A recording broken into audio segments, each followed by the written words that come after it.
Le retour du phénomène climatique El Niño plus tard cette année entraînera une hausse des températures mondiales hors du tableau et des vagues de chaleur sans précédent, ont averti les scientifiques.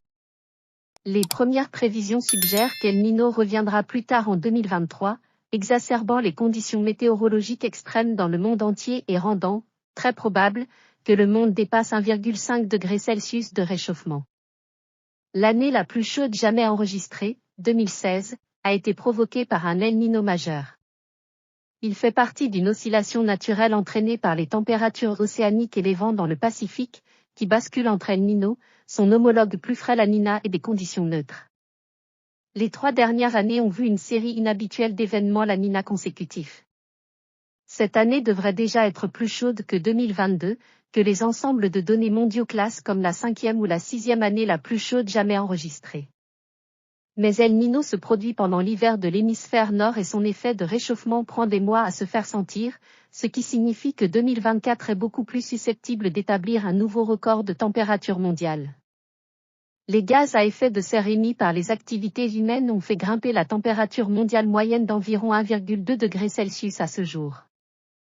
Cela a déjà entraîné des impacts catastrophiques dans le monde entier, des vagues de chaleur fulgurantes aux États-Unis et en Europe aux inondations dévastatrices au Pakistan et au Nigeria, faisant du mal à des millions de personnes. Il est très probable que le prochain grand El Niño nous emmène au-dessus de 1,5 degré Celsius, a déclaré le professeur Adam Skef, responsable des prévisions à long terme au Met Office britannique. La probabilité d'avoir la première année à 1,5 degré Celsius au cours de la prochaine période de 5 ans est maintenant d'environ 50. Nous savons qu'avec le changement climatique, les impacts des événements El Niño vont s'intensifier, et vous devez ajouter cela aux effets du changement climatique lui-même, qui ne cesse de croître, a-t-il déclaré. Vous mettez ces deux choses ensemble, et nous verrons probablement des vagues de chaleur sans précédent lors du prochain El Niño. Les impacts fluctuants du cycle El Niño-La Niña peuvent être observés dans de nombreuses régions du monde, a déclaré Skef. La science peut maintenant nous dire quand ces choses arriveront dans les mois à venir. Nous devons donc vraiment l'utiliser et être mieux préparés, de la préparation des services d'urgence jusqu'aux cultures à planter. Le professeur James Hansen, de l'Université de Columbia, à New York, et ses collègues ont récemment déclaré: nous suggérons que 2024 sera probablement l'année la plus chaude jamais enregistrée. Il est peu probable que l'actuelle La Niña se poursuive une 4e année. Même un petit flux d'El Niño devrait suffire pour une température mondiale record. La baisse de la pollution de l'air en Chine, qui bloque le soleil, a également augmenté le chauffage, a-t-il déclaré. Alors qu'El Niño augmenterait les conditions météorologiques extrêmes, le degré d'exacerbation faisait l'objet de débats parmi les scientifiques. Le professeur Bill McGuire, de l'University College de Londres, au Royaume-Uni, a déclaré: quand El Niño arrive, les conditions météorologiques extrêmes qui se sont déchaînées sur notre planète en 2021 et 2022 deviendront insignifiantes.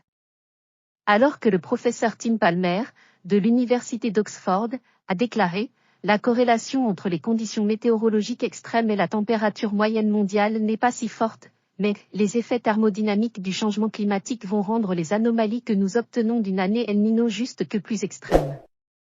Les résultats de la modélisation climatique publiés début janvier par le Bureau australien de météorologie ont indiqué que le pays pourrait passer de 3 années de précipitations supérieures à la moyenne à l'une des périodes El Niño les plus chaudes et les plus sèches jamais enregistrées, augmentant le risque de fortes vagues de chaleur, de sécheresse et d'incendie. En décembre, la National Oceanic and Atmospheric Administration des États-Unis a évalué à 66% la probabilité qu'un El Niño se forme d'ici août à octobre. L'ampleur du probable El Niño n'était pas encore claire.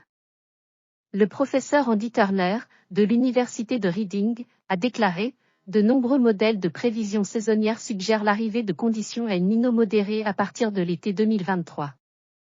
L'image serait beaucoup plus claire d'ici juin, ont déclaré les scientifiques.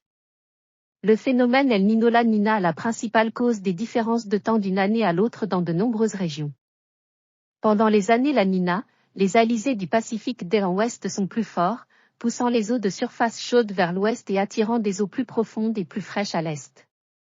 Les événements El Niño se produisent lorsque les alizés diminuent, permettant aux eaux chaudes de se propager vers l'est, étouffant les eaux plus froides et entraînant une augmentation des températures mondiales. Les nations bordant le Pacifique Ouest, y compris l'Indonésie et l'Australie, connaissent des conditions plus chaudes et plus sèches.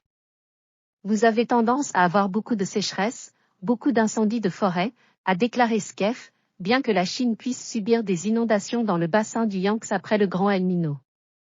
Les moussons de l'Inde et les pluies en Afrique australe peuvent également être supprimés.